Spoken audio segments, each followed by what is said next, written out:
Yet when we look at nature and animal behavior, we see that evolutionists are mistaken, and that even animals are more compassionate and possessed of more conscience than the people who actually put forward such ideas.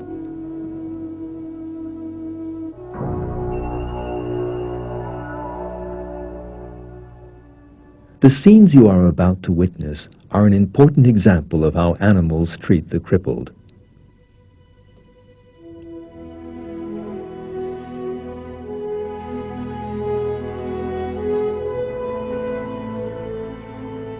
A hot day on the plains of Kenya. A herd of elephants have set out on one of their day expeditions to find food.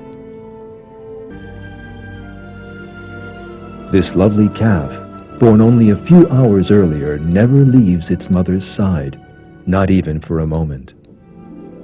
Yet,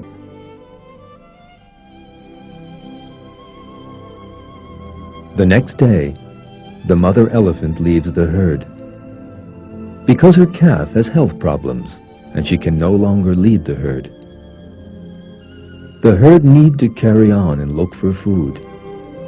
But it is impossible for the calf to catch up with the herd. If the older calf wants to survive, it will have to accompany the herd. Yet it faces a grave dilemma. Eventually, the older calf gives up and slowly begins to walk back to the herd. Yet,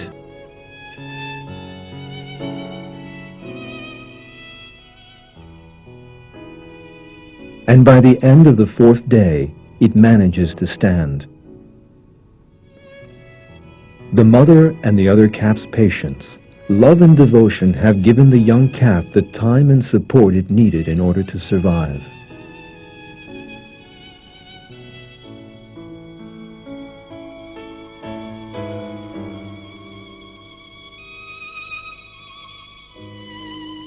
While some evolutionists regard the killing of a handicapped baby as an evolutionary obligation, animals in nature treat their sick offspring with love and self-sacrifice.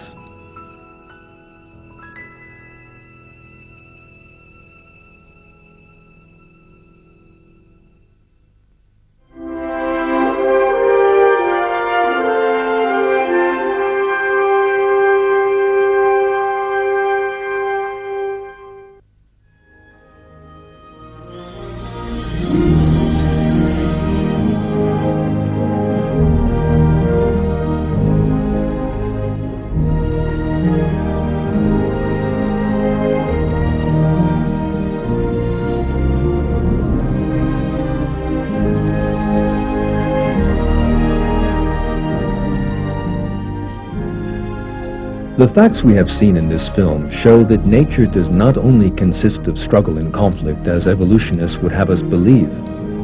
Most living things do not, again as evolutionists claim, behave savagely and selfishly. On the contrary, many living things demonstrate great devotion. They put up with a great many difficulties in order to raise their young. They accept all kinds of dangers in order to protect their young, sometimes even at the cost of their own lives. That is because living things did not come into existence by chance, as Darwinists maintain. God created all these living things and inspired in them feelings of love, compassion, and self-sacrifice that can never be explained.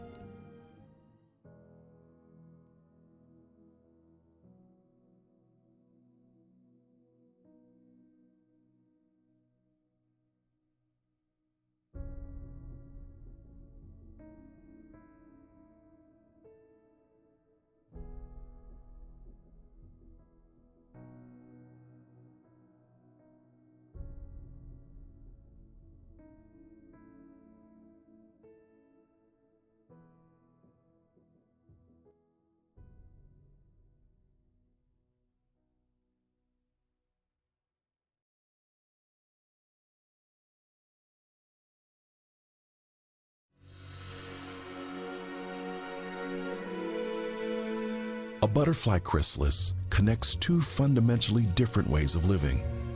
It is both a bridge and a workshop where one type of organism is transformed into another.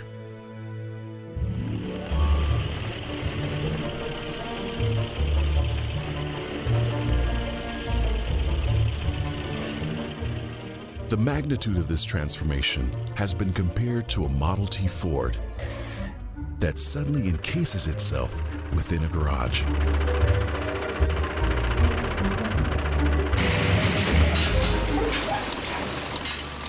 Inside, most of the car breaks down into fragments of metal, rubber, and glass.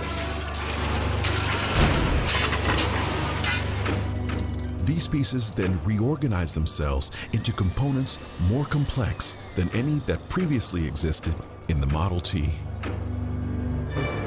After several days, the garage door bursts open and a radically different mode of transportation lifts off into the sky.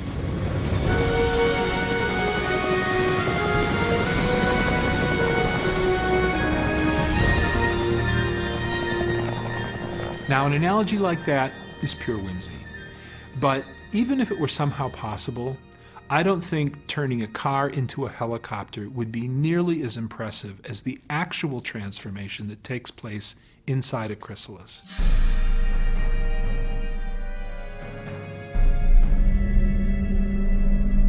From the moment the chrysalis is formed, caterpillar tissues are destroyed and then recycled to help build wings, compound eyes, reproductive organs, and navigational systems of stunning beauty and efficiency. Yet despite the importance of cell death in the chrysalis, the origin of the process defies the basic logic of natural selection. One of the fundamental requirements of natural selection is reproduction.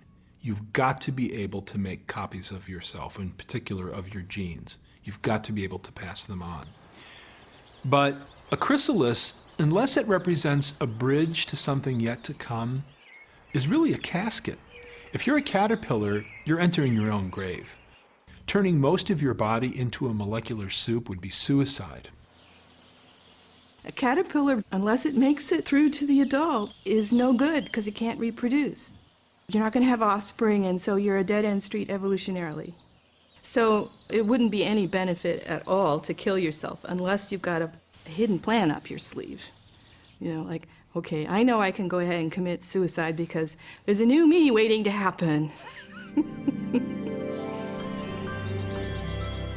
The caterpillar is not going to enter the chrysalis without simultaneously knowing, I've got a plan for getting out of this. I'm heading towards the adult butterfly. I'm going to reconstitute these tissues in the adult form, emerge, and go on my way. But that's not how natural selection operates. Evolution has no purpose. There's no benevolence there, no forward planning. It can't look into the future and somehow anticipate what an evolving organism is going to need in a week or a month or 1,000 years from now. So if the first caterpillars were evolving into existence, without foresight, it's highly unlikely natural selection would retain a destructive process like cell death.